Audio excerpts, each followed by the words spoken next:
Halo guys, Assalamualaikum warahmatullahi wabarakatuh. Kami dari kelompok 5. Di sini kami akan membahas mengenai sistem pemilu.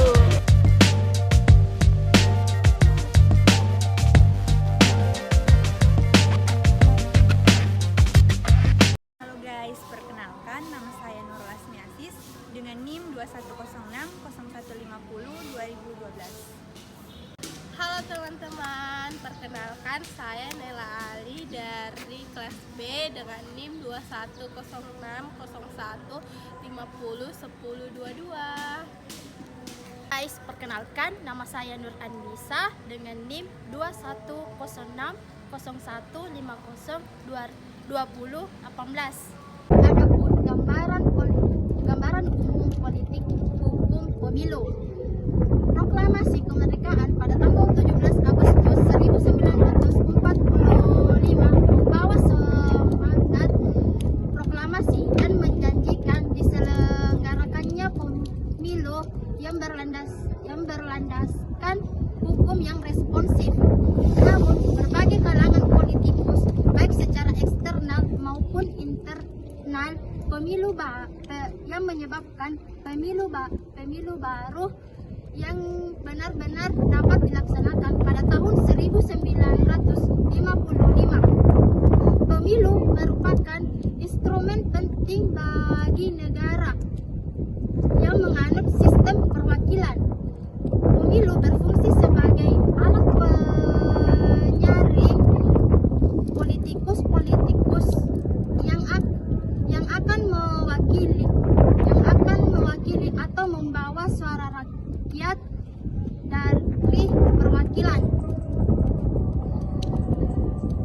Indonesia melahirkan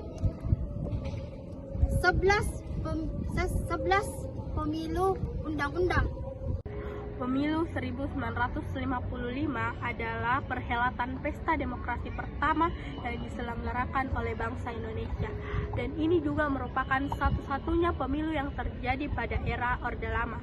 Adapun sistem yang diterapkan pada pemilu tersebut adalah perwakilan proporsional tertutup atau biasa juga dengan disebut perwalian berimbang.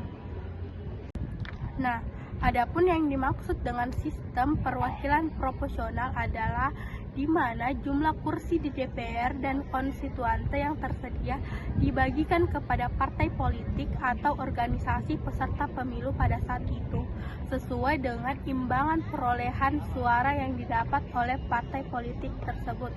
Nah, dalam sistem ini, wilayah negara adalah daerah pemilihannya. Nah, akan tetapi karena jangkauannya terlalu luas, maka di sini dibagi lagi berdasarkan daerah pemilihan dengan membagi sejumlah kursi dengan perbandingan jumlah penduduk. Nah, partai politik juga di sini diberikan kewenangan untuk menetapkan daftar urutan nama-nama calon mulai dari tingkat nasional hingga daerah. Nah, adapun setiap distrik atau wilayah sendiri memiliki jumlah wakil majemuknya masing-masing. Nah, setiap partai politik juga di sini menyajikan daftar kandidat dengan jumlah yang lebih banyak dibandingkan jumlah kursi yang dialokasikan untuk satu daerah pemilihan. Sistem pemilu Orde Baru, di mana sistem pemilu Orde Baru di sini pada tahun 1966 sistem demokrasi Indonesia mengalami perubahan dengan berakhirnya Orde Lama di bawah kepemimpinan Presiden Soeharto dengan demokrasi Pancasila. Pada sistem pemilu Orde Baru ini ada 6 tahapan. Yang pertama, pemilu pertama dilaksanakan pada tanggal 5 Juli tahun 1971. Pemilu pertama menggunakan sistem proporsional dengan daftar calon tertutup yang diikuti 9 partai politik dan 1 organisasi masyarakat. Dalam pemilu 1971 ini ada 460 kursi parlemen yang diperebutkan. Hal tersebut menjadi alat Orde Baru untuk melanggengkan kekuasaannya dengan menggunakan strategi 3 jalur. Yang pertama yaitu jalur ABRI, yang kedua jalur birokrasi, dan yang ketiga jalur golkar. Pemilu kedua. Pada pemilu kedua Orde Baru dilaksanakan pada tanggal 2 Mei tahun 1977, di mana pada pemilu kedua ini menggunakan sistem proporsional tertutup dengan daftar calon yang diikuti dengan 2 partai politik dan 1 golkar yang bertarung untuk memilih anggota DPR, DPRD kabupaten dan DPRD provinsi. Masa reformasi ini menjadi babak baru dengan disahkannya Undang-Undang Nomor 2 Tahun 1999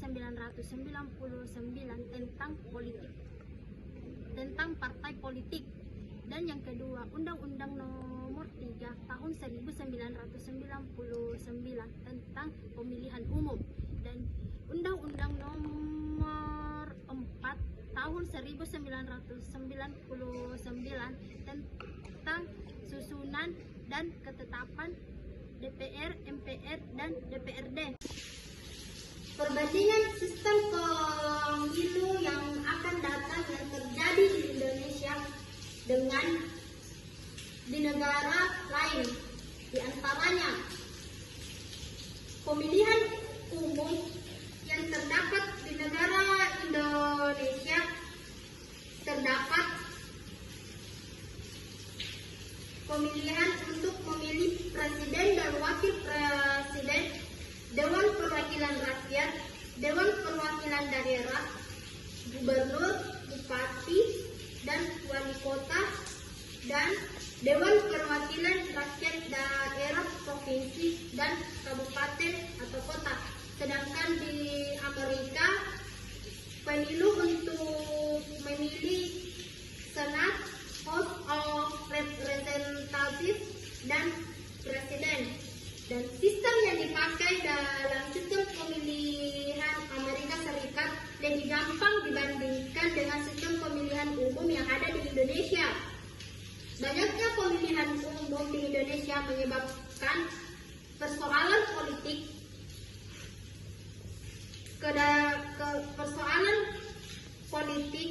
ketatanegaraan di Indonesia, sehingga pemerintahan yang dijalankan jauh lebih stabil.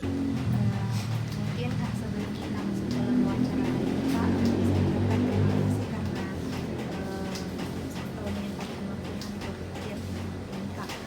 Mungkin sebelum masuk dalam pertanyaan tentang wawancara Kak, mungkin bisa dijelaskan bagaimana sejarah tentang pemilu Kak sedikit. Oke, baik. Sebenarnya kalau ide tentang pemilu, pemimpin itu harus dipilih itu sejak 300 tahun sebelum Masehi itu sudah ada. Pada saat zamannya Aristoteles, dia menulis di dalam bukunya yang judulnya Politik. Di situ banyak ide tentang atas dasar apa dan kedaulatan itu diberikan kepada siapa. Secara abstrak, ide itu sebenarnya sudah ada sejak 300 tahun sebelum Masehi. Dalam artian demos yang kedaulatan diberikan ke tangan rakyat. Dan memang pada zaman-zaman itu ya pemimpin itu dipilih secara demokratis, tapi di dalam kota yang kecil, sifat bahasa Yunani polis, jadi kota kecil di mana setiap 1 tahun itu pemimpin ditunjuk kembali tuh. Tahun ini begini, tahun depan oke gantian ini, tahun depan gantian ini. Ide tentang demokrasi sesungguhnya secara empirik itu baru mulai terlaksana setelah Renaissance, zaman pencerahan di Prancis. Tapi di tahun 1215 pada saat Magna Carta dicetuskan di Inggris, ya ide tentang demokrasi memang juga sudah ada di situ. Sekalipun dia sifatnya demokrasi dalam artian pengambilan keputusan. Tapi kalau konteks pemilu itu baru terjadi setelah zaman pencerahan, di mana raja Prancis tuh kan dulu raja itu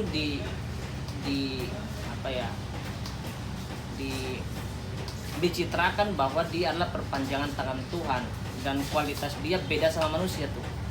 Makanya di revolusi Prancis itu dipotong kepalanya raja tuh, potong baru dibawa diarak di tengah jalan, baru dibilang ini buktinya dia sama seperti manusia, bisa dipenggal kepalanya. Setelah itu kemudian muncul prinsip bahwa sebaiknya kepemimpinan itu dipilih. Kenapa dipilih?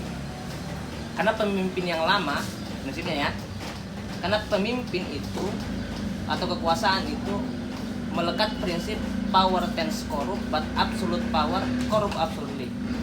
kekuasaan itu cenderung sewenang-wenang dan kekuasaan yang berlebihan, maka akan terjadi kesewenang-wenangan yang berlebihan. Makanya orang itu tidak boleh diberikan kekuasaan selamanya, harus dia dipilih. Yang pertama. Alasan kedua, harus ada jadi kekuasaan itu tidak boleh dimiliki oleh satu kelompok, dibagi.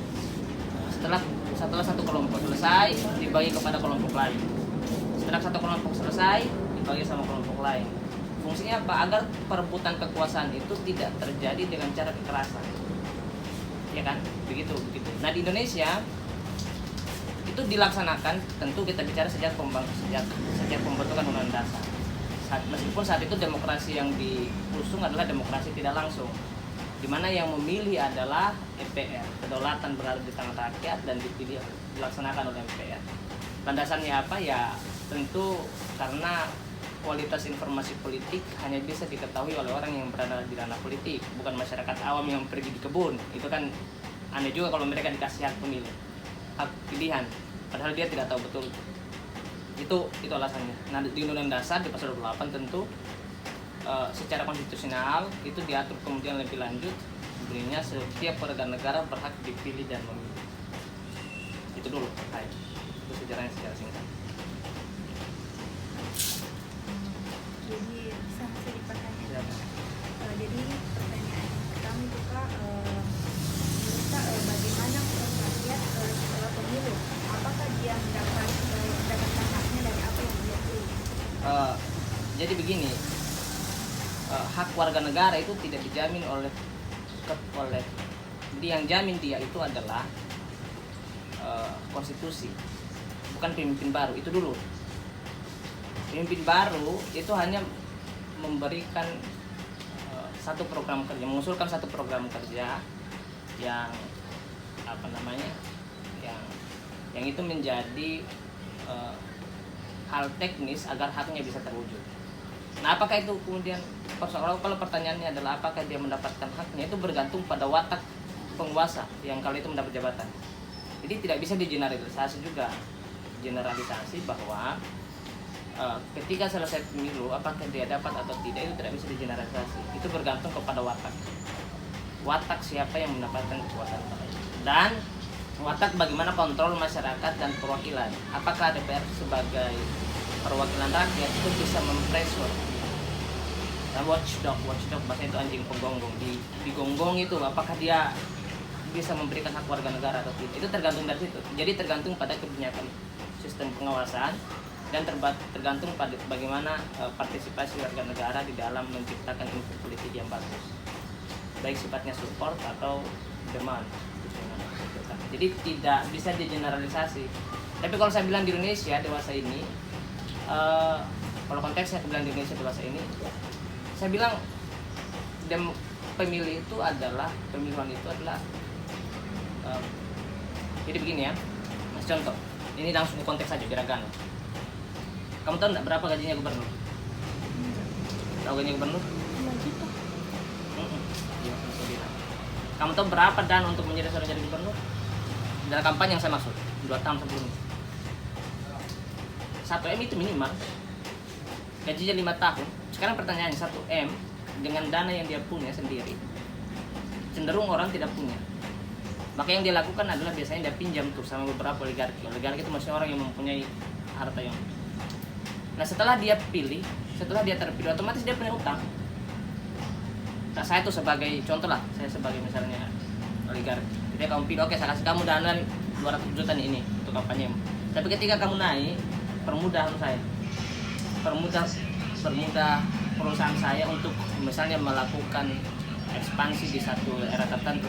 Misalnya contoh lah kalau di Bonn misalnya pabrik gula dan segala macam. Sehingga yang terjadi adalah setelah pemilihan, orang yang cenderung diuntungkan atau orang yang atau kebijakan itu dominan condong kepada siapa yang memberikan dana kampanye. Itu jadi soalnya. Sehingga kalau pertanyaannya adalah apakah kembali ke rakyat di dalam kondisi mahar politik yang mahal di Indonesia dewasa ini, itu mustahil. Itu mustahil sekali. Karena ya pasti dia punya utang. Anies Baswedan saja itu 500 M. Ya kan 500 M untuk dananya. Terus mau apa tuh kalau begitu? Sementara dia tidak punya gaji sebesar itu. Jadi kalau pertanyaannya apa, kembali ke rakyat. Di sistem yang sekarang, di mana para calon itu harus membayar mahar politik untuk biaya kampanye dan mahar politik kepada partai dengan biaya yang banyak tuh yang fantastis, ya saya bilang mustahil untuk kembali karena ada utang yang harus dibayar setelah dia naik itu.